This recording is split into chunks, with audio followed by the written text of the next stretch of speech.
Hi, and welcome back to Crash Course Language. For those of y'all who don't already know me, my name is Dara. Today's topic is language in our brains, so let's get learning. Let's just dive right into it. Our brains are separated into two hemispheres, the right hemisphere and the left hemisphere. They are connected by the corpus callosum, a large nerve fiber bundle that allows the hemispheres to communicate with each other. When looking at the brain, it's also important to understand brain lateralization. This refers to the idea that the right and the left hemispheres of the brain are specialized for certain functions. A simpler explanation is that one side of the brain tends to dominate when carrying out certain tasks or skills. The right hemisphere tends to be associated with spatial construction and facial recognition, while the left is often associated with language, complex analytical processing, and well-learned routines. In most people, language is in their left hemisphere, although the degree or extent of lateralization can vary from person to person. We'll talk about this more later. For now, let's move on to specialization of some other brain regions. Broca's area is a region in the brain typically found in the left frontal lobe, and its functions are linked to language production. Wernickes' area is a region of the brain linked to our syntax and language understanding. It is typically found in the left temporal lobe. What's particularly interesting about these areas are their locations within the brain. Both of these areas are located in the left hemisphere. Broca's area is closer to the motor cortex, which is fascinating to me because speech production, what the area is linked to, is a motor skill. A similar phenomenon occurs with Wernickes' area. It controls syntax and language understanding and is located near the primary auditory region. And audio is what most people use to understand language. Isn't it so cool that these areas are located near other parts of the brain that have similar functions? It certainly makes you wonder if the brain is pre-wired so that everything already has a specific function, or if any part of the brain could do any function.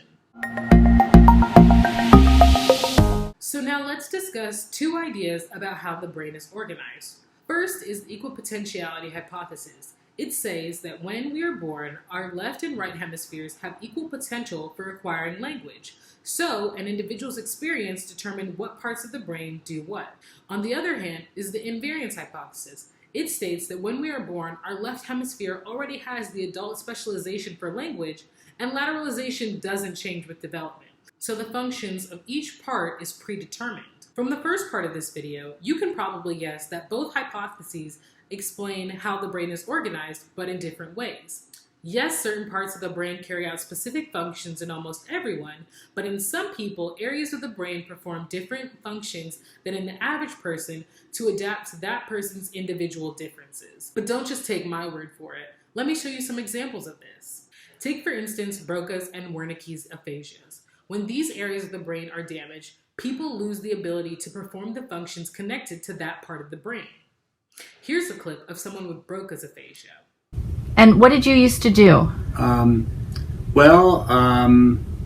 Worked Autodesk, seven sales, and worldwide, and very good, yeah.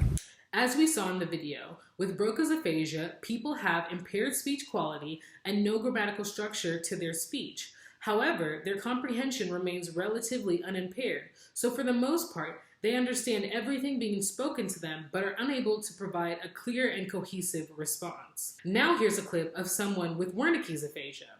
Hi Byron, how are you? I'm happy. Are you pretty? You look good. What are you doing today?